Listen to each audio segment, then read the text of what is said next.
mau itu media online, media cetak, nama Bapak itu selalu dikumandangkan menjadi salah satu kandidat yang bakalan mencalonkan diri sebagai calon gubernur nantinya. Bapak pernah mengeluarkan satu statement yang mengatakan bahwa membangun NTT tidak perlu harus jadi gubernur. This is BNS Podcast, Sonde Asal Baomong. Oke, back again di BNS Podcast Special Figure dan masih bersama Pak Franciscus Go. Ya, teman-teman BNS Squad, ya jangan lupa untuk terus pantau karena obrolan kita akan semakin menarik bareng sama Bapak di sini. Dan makin Pak tersudut. makin disudutkan. Oke Pak, anyway ini Pak, kan kalau Andi lihat nih Pak, ya di berita, mau itu media online, media cetak, nama Bapak itu selalu ya dikumandangkan menjadi salah satu kandidat yang bakalan mencalonkan diri sebagai calon gubernur nantinya untuk NTT gitu. Tapi ada juga yang menarik nih Pak. Soalnya Bapak pernah mengeluarkan satu statement yang mengatakan bahwa membangun NTT tidak perlu harus jadi gubernur. Ya kan? Betul. Nah, kenapa sekarang mau mencalonkan diri jadi gubernur tuh Pak? Ya. Jadi gini, jawabannya simpelnya begini, mau mencalonkan diri gubernur itu kesalahan relawan. Oke. Jadi mereka murni dari simpatisan relawan mereka ya. mendesak saya untuk maju jadi gubernur. Mereka mempromo saya, mereka mendesak memasang spanduk, menyuarakan di sosmed dan sebagainya, meminta saya untuk menjadi calon gubernur. Kemudian saya manusia yang simple, biasa gitu. Jadi saya sebut bahwa untuk menghargai upaya baik kalian, saya akan cool, diem. Saya tidak mau menyatakan saya mau maju, tapi saya mau lihat rambu-rambu, tanda-tanda bisa tidak saya jadi gubernur. Dan ini transparan. Salah satu yang saya lakukan adalah survei.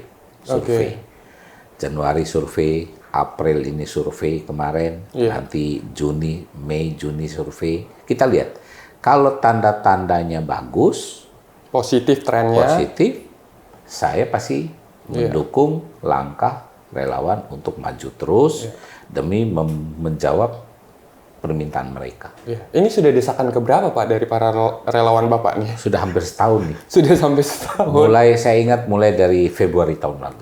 Ya, mereka bermain podcast, ada yang teman yang marah, minta di take down, ada yang diam-diam muncul, ada yang minta take down. Lama-lama saya pikir, ini kan urusan mereka, akun mereka kan. Biarin aja, lepas aja. Tapi kenapa nggak 5 tahun yang lalu Pak? Tiap 5 tahun saya didesak. Selalu didesak. Tapi buktinya kan saya nggak mau.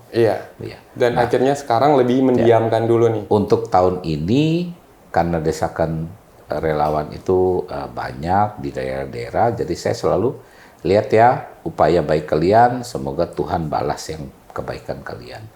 Upaya baik kalian saya sambut dengan kita coba ukur parameter itu. Pokoknya kita mah doain aja Pak yang terbaik ya. Dan kedua, sampai hari ini kan belum ada partai yang ngasih saya nomor partainya. Artinya Pak Frans pakai partai ini. Belum kan? Jadi kita jangan gegabah juga bahwa kita mau menjadi gubernur, partai aja nggak punya. Ya mudah-mudahan setelah ini ada partai yang mau Pak ya. Partai Andi. Ya kalau saya yang jadi ketuanya kali ya Pak. Tapi ya kita doain yang terbaik ya Pak ya. Kita doain yang terbaik. Tapi betul kan? Apanya Pak? Artinya kita boleh kepingin. Benar. Kan partai ngasih. Kalau kita tidak pantas di mata masyarakat, sampai di TPS pun tidak ada yang milik kita. Ya, ada regulasi yang mengatur gitu. Jadi memang ya kita menunggu aja teman-teman dan pastinya stay cool dan mendoakan juga buat BNS Squad yang sudah mengenal Pak Franciscus Go dan akhirnya setelah menonton ini jadi fans sama Bapak. Terima kasih. Jadi mendoakan yang baik dan mudah-mudahan nanti ada partai-partai yang lagi nonton ya. Ayo ada Bapak nih di sini. Oke Pak, ini kalau kita berbicara nih, kalau menjadi calon gubernur NTT kan banyak banget hal yang harus kita paparkan ya, baik itu visi dan misi dan lain sebagainya nanti ke depannya. Tapi kalau kita melihat NTT, menurut Bapak hal apa sih yang urgent, yang memang harus dibenahi di Nusa Tenggara Timur ini Pak? Ya, mohon maaf saya tidak mau menggurui sebenarnya, tapi kan dari pemikiran saya dengan hasil diskusi teman-teman semua, kami melihat NTT seperti yang lain juga sebenarnya sama, cuman NTT perlu prioritas berbeda dengan provinsi yang lain.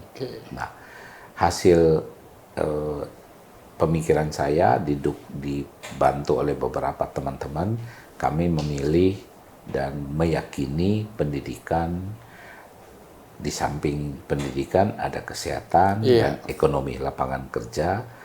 3 ini yang harus digelandangkan, ditawarkan kepada masyarakat dalam bentuk program, dan programnya itu apa? Program nyata. Seperti apa? Nanti itu kan diproses di KPU nanti. Benar. Yang penting pendidikan, karena menurut saya seseorang adik kita, saudara kita, apalagi yang berada di pelosok, diberi kesempatan untuk mendapatkan pendidikan yang layak, pendidikan yang memadai, pasti dia mandiri. Di tempat dia bisa jadi konten kreator seperti Andi. Betul. Tapi kalau dia tidak dikasih pendidikan, bagaimana dia bisa berpikir gitu ya? Benar. Tapi ada juga bagaimana dia meraih pendidikan, menjalankan pendidikan dengan nyaman kalau tidak sehat, kalau masih stunting. Betul. Ya, jadi berarti kan memperbaiki pendidikan dan kesehatan harus paralel. Bagaimana dia bisa bersekolah kalau uangnya orang tuanya nggak ada? Berarti kita mesti memperbaiki juga lapangan kerja, ekonomi keluarga, pendapatan keluarga. Kalau 3 ini dalam keadaan krisis, pemerintah daerah wajib intervensi. Yang kita pernah dengar BLT, bansos, kartu pintar, kartu Indonesia Sehat, dan sebagainya. Itu bentuk stimulan, bentuk seperti pemadam kebakaran untuk sementara waktu. Nanti kalau dia udah netral, menurut saya tetap pendidikan kita tetap benahin. Sehingga saya, Andi, semua yang ber-KTP NTT, kami anak cerdas, minimal kita lulus SMA, SMK. Itu target. Benar. Jadi memang pendidikan, kesehatan pentingnya Pak ya. Kesehatan untuk mendukung pendidikan. Lapangan kerja. Tapi kan kita juga PR-nya juga ada satu nih Pak sebenarnya. Masalah perdagangan orang Pak, human trafficking. Apalagi kita tahu bahwa Nusa Tenggara Timur ini kan juga menjadi kantong dari perdagangan manusia Pak. Betul. Nah, itu seperti apa kalau Bapak melihat ini? Jadi sekali lagi saya membuat statement bahwa TPPO atau human trafficking itu perbuatan yang sangat tidak manusiawi. Betul. Ya, itu menurut saya dosa yang sangat besar. Kalau kita semua sepakat seperti itu dan kita sepakat untuk menolak itu, tentu pelaku-pelaku yang mengambil keuntungan dari itu cepat sadar bahwa tempat mereka bukan di NTT lagi. Benar, setuju. Kalau kita sepakat ya. Setuju. Nah, balik lagi kepada esensi, menurut saya orang yang pulang dalam peti jenazah, menurut keyakinan saya dan menurut pengamatan dan yang beberapa saya tanya, semua itu tidak melulus SD atau kebanyakan lulus SD atau pendidikan rendah. Kenapa? Karena mereka mudah ditipu.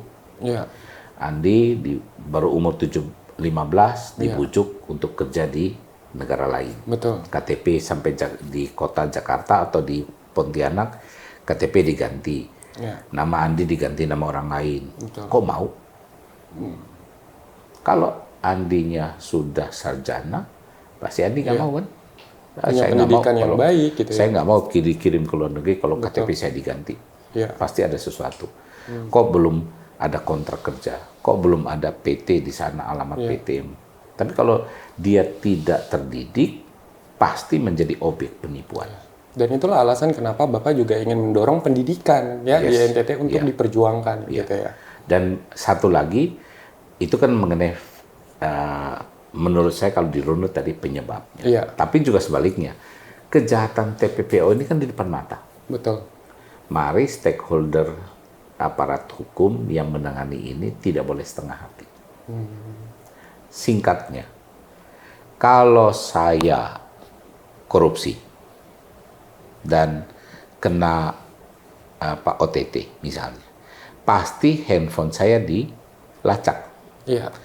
Uangnya kemarin ditransfer kemana? Iya. Bulan yang lalu siapa yang nyogok saya? Betul. Di-trace semua. Siapa yang bujuk? Siapa yang otaknya? Iya. Betul kan? Betul. Kenapa yang meninggal ini tidak dilacak? Waktu dia berangkat dulu, siapa yang bujuk dia? Iya. Siapa yang BA? Dia terima dari rekening siapa? Orang tuanya dibujuk dikasih uang dari agen siapa? Nomor handphonenya mana? Satu korban, dua korban, tiga korban, kalau dilacak skema komunikasi mereka, transaksinya lah ya. setahun terakhir, pasti ketahuan oknumnya sama. Benar. Atau more or less modusnya udah sama, bisa ditangkap. Bisa jadi kalau oknumnya sama aja gitu ya Pak ya, dari Bisa tahun jadi. ke tahun gitu Bisa ya. jadi. Benar gitu. Jadi berarti apa? Stakeholder aparat hukum belum sungguh-sungguh ingin memberantas itu. Tapi dari concern ini Bapak juga kan concern di bidang Sangat. ini kan, Iya. perdagangan manusia. Dari tahun 2011 saya di Kadin pun sudah membentuk satgas untuk menertibkan perusahaan-perusahaan anggota Kadin yang melanggar dalam hal pengiriman tenaga kerja ilegal. Iya. Bahkan kalau nggak salah ada apa tuh namanya Pak? Bajaga. Bajaga itu yang konsep. Apa tuh Pak? Jadi Konsepnya? kalau misalnya orang awam bertanya, saya bilang pernah ke Bali yang disebut pecalang. Iya. Nah, kita membentuk semacam ormas tapi swadaya masyarakat. Tidak digaji pemerintah. Iya. Tapi dari kita untuk kita, mari kita di tiap desa membentuk bajaga, saling memberitahu adik, sepupu atau tetangga supaya tidak boleh mempercayai oknum agen penjual tenaga kerja ilegal. Dan Bapak yang pencetusnya ya untuk bajaga ini. Iya, di Jakarta. Iya, jadi dari satu mengedukasi yang lain gitu sehingga. Dan kalau kita semua sama-sama bergerak di semua desa, saya yakin nggak ada korban lagi. Betul. Yang berangkat ke luar negeri pasti sudah diajarin cari perusahaan alamat di sana, siapa penanggung jawab di sana, Iya. ya, dan harus berangkat resmi menggunakan visa resmi. Iya. Pasti nggak ada masalah. Ya sih. Kalau lapangan kerja juga banyak di sini juga mungkin tidak akan ada Of course. masalah juga, Iya. masalah perdagangan manusia ya Pak. Kan orang tergiur juga karena terdesak dan lain sebagainya Betul, ya Pak ya. betul. Untuk ekonominya lah gitu. Betul, Ya. iya. Wow, mudah-mudahan ya teman-teman ya kita saling bajaga ini seperti apa yang tadi Bapak sampaikan dan saling mengedukasi juga ya bila mana ada keluarga, kenalan, teman, rekan yang mungkin diberikan tawaran kerja Betul. ya tapi belum jelas. Belum Ya, jelas. belum jelas. Jangan diambil. Jangan diambil gitu. Karena ini juga bahaya ya karena kita di NTT ini sebagai kantong perdagangan manusia soalnya. Betul. Gitu, Pak. Nah, Kita Pak, harus lawan. bener, kita harus Sama-sama fight lawan. back gitu. Harus fight back. Oke, Pak, ini kita mau tanya juga nih, Pak. Kalau tadi kan Bapak sudah sampaikan bahwa ada 3 hal plus dengan human trafficking yang memang kita juga harus concern ke situ juga, ya kan? Baik itu di bidang pendidikan, juga kesehatan dan ekonomi untuk menciptakan lapangan kerja. Nah, kalau kita bicara ini kan tidak akan jauh dari soal anggaran lagi. Ya kan pastinya. Duit dari mana gitu kan. Nanti kan netizen tanyanya kayak gitu. Atau orang-orang yang mungkin pakar di bidangnya merasa bahwa ya duit dari mana gitu kan. Sedangkan APBD kita aja di 2023 kemarin menurut data itu aja di sekitar 53 triliun Pak. 5,3 ya. 5,3 triliun. Ya. Gitu. Kan tidak bisa cukup Pak untuk memperjuangkan sehingga ini bisa berkelanjutan. Betul. Iya. Jadi cara kasarnya kan kemarin sudah ada bukti, kita lihat di media juga. Iya.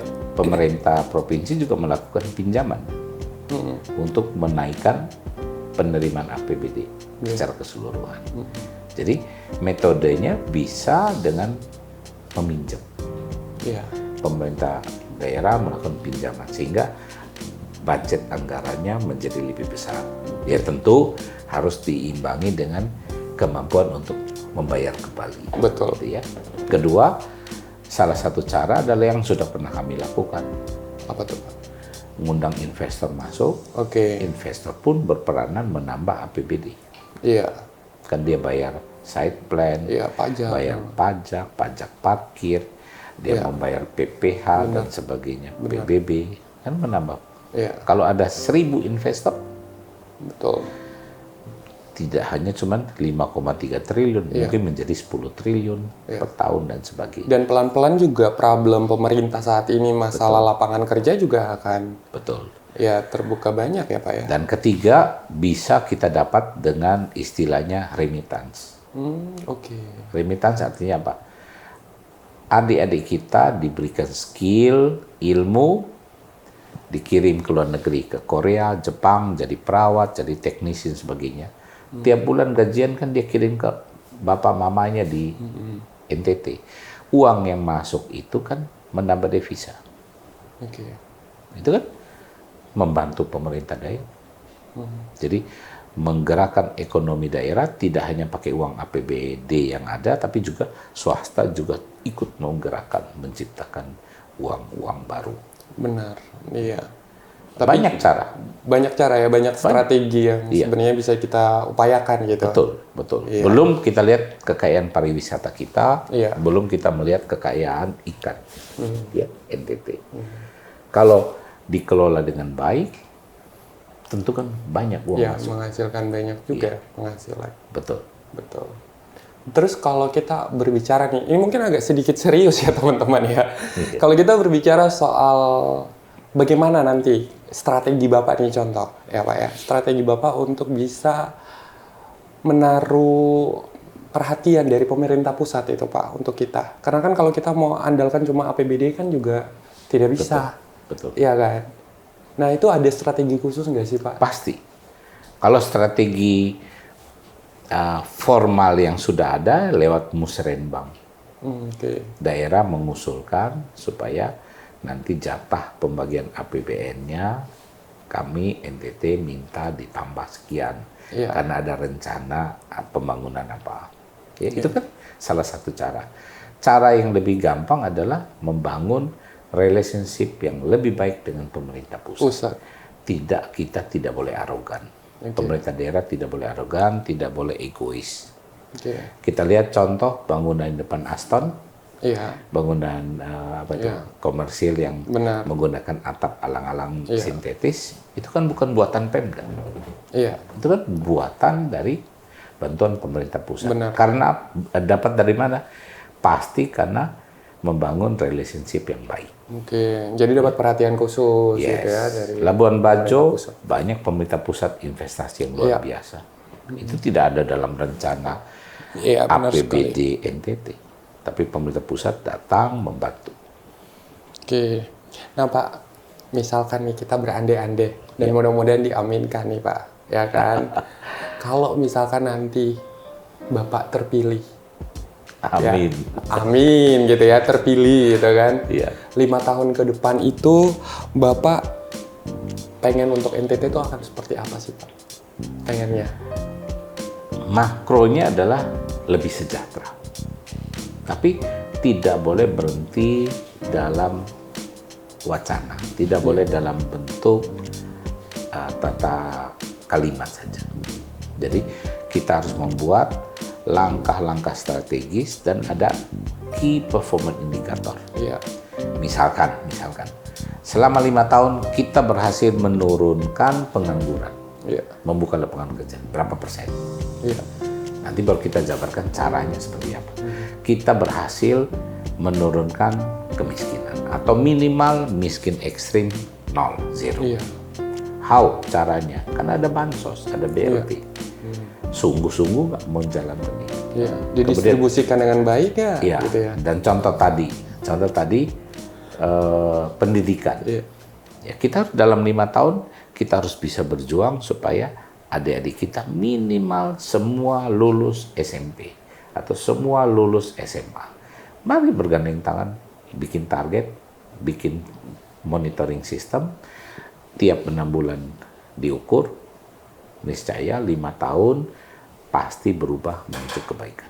Wah, ya amin ya, mudah-mudahan amin. Dan akhirnya juga kita bisa melihat nanti ke depannya bahwa NTT semakin maju, semakin berkembang, ya berkat orang-orang baik juga seperti Bapak yang punya niat baik. Karena bagaimanapun juga ini Bapak jatuhnya jadi kayak ketopum Bapak. Iya kan? Tapi ingat, satu orang tidak bisa membangun NTT. Ya, satu orang dan teman-temannya dan para stakeholder. Iya. Pasti bisa. Oke, kita doain lah mudah-mudahan ada orang-orang baik juga yang juga tergerak hatinya untuk terus bersama-sama untuk bahu-membahu membangun NTT. Betul. Nah, terakhir nih Pak, Andi mau tanya sama Bapak. Apa pendapat Bapak soal anak NTT? Ya, anak muda NTT di mata seorang Franciscus Go itu seperti apa? Anak NTT yang sudah mendapat kesempatan itu tidak kalah hebat dengan anak-anak Indonesia yang maju. Banyak ketertinggalan karena anak-anak NTT belum mendapat kesempatan pendidikan, kesempatan keterampilan dan sebagainya. Contoh yang saya sudah lakukan di Jakarta, anak-anak Alor mendapatkan IP yang tinggi dan mereka bisa bersaing dengan mahasiswa-mahasiswa di Jakarta. Hanya satu, belum mendapat kesempatan. Maka kita harus ciptakan kesempatan. Kesempatan buat anak-anak NTT. Karena sebenarnya kita mampu dan kita bisa. Bisa. Iya. Saya yakin bisa. Oke, luar biasa. Jadi buat teman-teman sekarang jangan merasa insecure ya, karena bagaimanapun kita terus mengupgrade diri untuk bisa bersaing dengan muda-mudi di luar NTT, sehingga anak-anak NTT pun juga hadir menjadi rival-rival yang cukup kompetitif. Betul. Ya dalam semua sektor ya itu, dan pastinya juga mengharumkan nama NTT dan memajukan NTT sebagai provinsi yang kita cintai bersama. Pak, terima kasih banyak karena sudah hadir di BNS Podcast ya, sudah meluangkan waktu juga dan berbagi banyak kisah inspiratif, karena memang kita sendiri juga terbatas dengan waktu pastinya. Dan jangan lupa untuk BNS Squad ya, dimanapun berada, terus dukung channel ini dengan cara pastinya like, comment, share, and subscribe ya, karena hanya ada di Ba Omong Nonstop yang obrolannya sonde asal Ba Omong ya. Sampai jumpa di next episode selanjutnya. Bye! Bye Pak!